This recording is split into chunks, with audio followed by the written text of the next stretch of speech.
नमस्कार आदरणीय मित्रहरू, उज्यालो मिलन कार्यक्रम अन्तर्गत म फेरि यहाँहरूको माझमा उपस्थित भएको छु। नेपाल बाहिर रहनुहुने, नेपाल भित्र रहनुहुने थुप्रै आदरणीय मित्रहरूले मेरो फेसबुकको रिक्वेस्टलाई, फेसबुकको अनुरोधलाई हेरेर विपन्न वर्गको सहयोगको लागि हातेमालो गर्नुभएको छ। म हुँ लोकगायक मिलन लामा। विगतको समयमा धेरै पटक धेरै किसिमको सामाजिक कार्यक्रमहरू गर्दै आएको छु। धेरै मिडियामा ल्याउने काम चाहिँ गरेको छैन, तर यो पालि अलिअलि अगाडि आउने जस्तो भएको छ। त्यसैले क्यामेराम्यानमा हुनुहुन्छ मेघराज चौधरीको सहयोगमा चितवन जिल्ला कुमरोज 4 नम्बर वडा अन्तर्गत 2047 सालमा बाढीले विस्थापित समुदायहरूको एउटा बस्ती छ। कुमरोज 4 सिमरनी गाउँमा सुकुम्बासी बस्तीमा, खासै भन्नुपर्दा अत्यन्त विपन्न बस्तीमा म यो उज्यालो मिलन कार्यक्रम लिएर आएको छु। त्यस्तो धेरै मान्छे 100-150 मान्छे मैले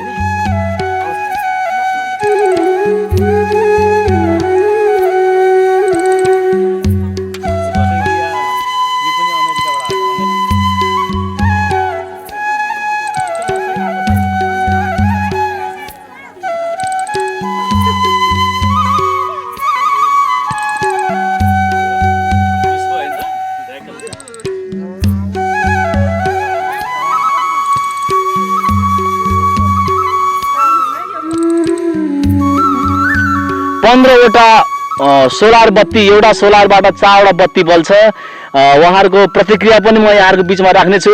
त्यो वितरणको लागि आज म यहाँ उपस्थित भएको छु। त्यसको लागि जानुका पाठक बहिनीले गर्नुभएको सहयोगप्रति धन्यवाद दिन चाहन्छु र यस क्षेत्रका सम्पूर्ण इष्टमित्रलाई धन्यवाद दिन चाहन्छु। र जसले पाउनुभयो तपाईँहरू खुसी हुनुहुन्छ त? धेरै खुसी। सानो बच्चाको पनि प्रतिक्रिया देख्नुहुन्छ। यो हो मिलन लामाको उज्यालो मिलन कार्यक्रमको दोस्रो चरणको कार्यक्रम। धन्यवाद जनक अङ्कल, तपाईँले पठाएको सोलर हामीले पायौँ। अब हामी उज्यालोमा होमवर्क गर्न पाउँछौँ। पढेर ठुलो मान्छे भएर तपाईँलाई भेट्न आउँछ है। धन्यवाद अर्जुन गौरी दाई, धन्यवाद कृष्ण बाबु, सोलर पठाउनु भयो जापानबाट। हामीलाई उज्यालो भयो, हामी यो सर्पबाट हामी बच्ने भयो। हाम्रो बालबच्चाले पढ्न पाउने भयो, उज्यालोमा बस्न पाउने भयो। बुढाबुढी भयो, जङ्गल छेउ छ, साँपको बाघ भालुको डर छ। यो सोलर भयो, हामीलाई खुसी मन लाग्यो। धन्यवाद अर्जुन बहादुर गौली, म धेरै खुसी छु किनभने मेरो छोराछोरीको भविष्य बन्न पुग्यो। तपाईँले अँध्यारोबाट उज्यालो बनाइदिनु भयो, त्यही मेरो सबभन्दा ठुलो खुसी हो। दिपक भाइ, मलाई तपाईँलाई धेरै धेरै धन्यवाद छ होइन। बच्चा बुच्ची सानो छ, अब पढ्न पनि पायो, उज्यालोमा होमवर्क गर्न पायो, एकदम मलाई खुसी लाग्यो। तपाईँलाई धेरै धेरै धन्यवाद। धन्यवाद कुमार बाबु, मेरो नाता नातिनी सबैले पढ्नु पायो। बाबुले सोलर दिनुभयो, मलाई एकदम राम्रो खुसी लाग्यो। धन्यवाद दिपक बाबु, तपाईँले सोलर पठाउनु भयो, मैले बल्ल उज्यालोमा बस्न पाएँ।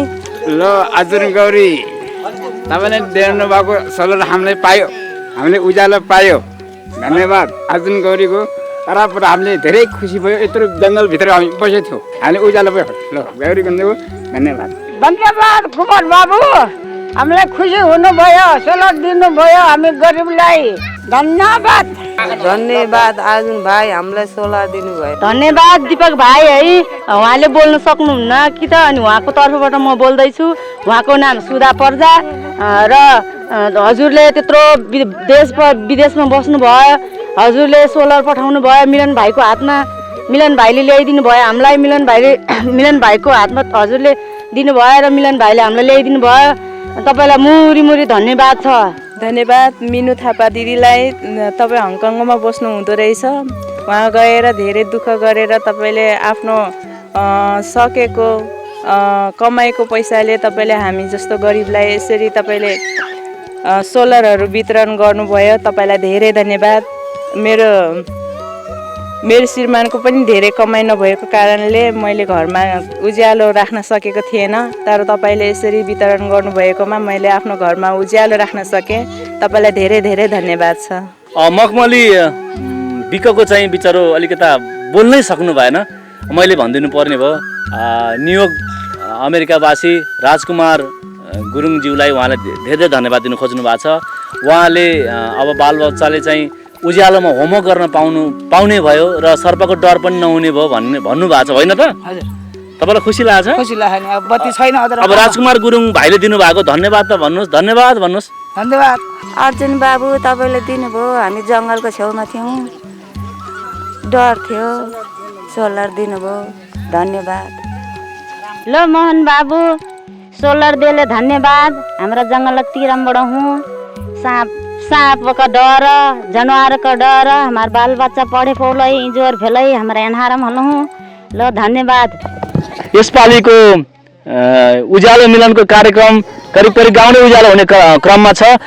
नमस्कार मित्रहरू, यो सोलर वितरण कार्यक्रम यहाँले दिनुभएको सोलर हातमा पुर्याउने कामको लागि सहयोग गरिदिनु हुने यहाँकै स्थानीय दुईजना समाजसेवी चेलीबेटी हुनुहुन्छ। उहाँहरूको परिचय पनि यहाँहरूको माझमा राख्दैछु म। उहाँ हुनुहुन्छ म जानुका पाठक, कुमरोज गाविसको सामाजिक परिचालक। 2 वर्षदेखि यसमा काम गरिरहेको छु समाजसेवामा। यस्तै गरी हुनुहुन्छ एकजना अर्को दिदी पनि हुनुहुन्छ यहाँ, बुद्ध कुमारी गुरुङ। म चाहिँ कुमरोज गाविस सिमरेनीमा बस्छु। आज हामीले जुन जसलाई यो सोलर वितरण गर्यौँ, के उहाँहरू वास्तवमै विपन्न हो नि त होइन?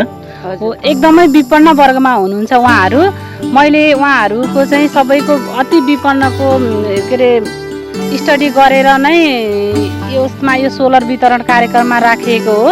उहाँहरू यति विपन्न हुनुहुन्छ कि बिहान बेलुका खानालाई पनि यति धौधौ पर्छ कि जङ्गल गएर निउरो टिपेर दाउरा बोकेर ल्याएर त्यसरी नबेचिकन उहाँहरूले खानै पाउनुहुन्न, त्यस्तो वर्गको हुनुहुन्छ उहाँहरू। अब अर्को कुरो एउटा के छ भने चितवन जिल्लामा विद्युतको समस्या त्यति नहोला, गाउँ गाउँमा विद्युतको तार टाँगिएको छ, तर हामीले सोलर यहाँ दिनै पर्ने कारण चाहिँ के छ यसमा? उहाँहरू एकदम सुकुम्बासी हुनुहुन्छ। मेन कुरो त उहाँहरूले आफूले एउटा मिटर समेत ल्याएर आफ्नो घरमा ठोक्न सक्नु भएको छैन।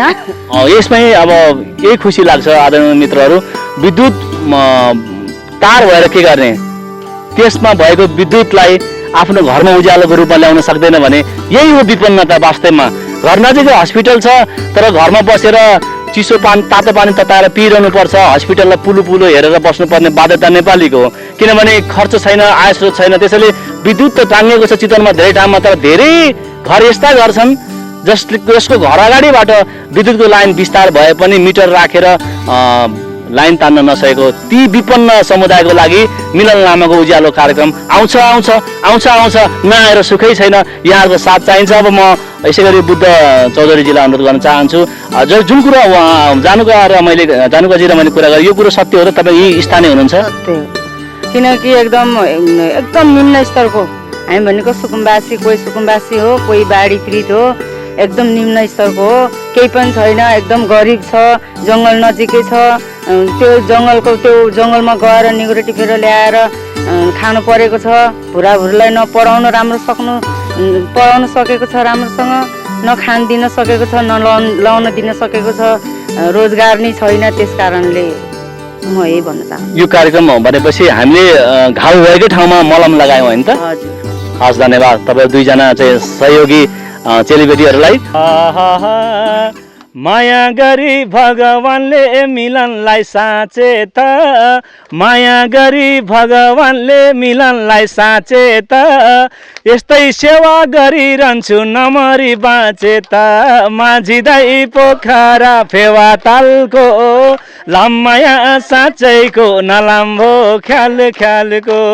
ए माझी दाइ पोखरा फेवा तालको, लामाया साँच्चैको नलाम्भो ख्याल ख्यालको। ए लामाया साँच्चैको नलाम्भो ख्याल ख्यालको।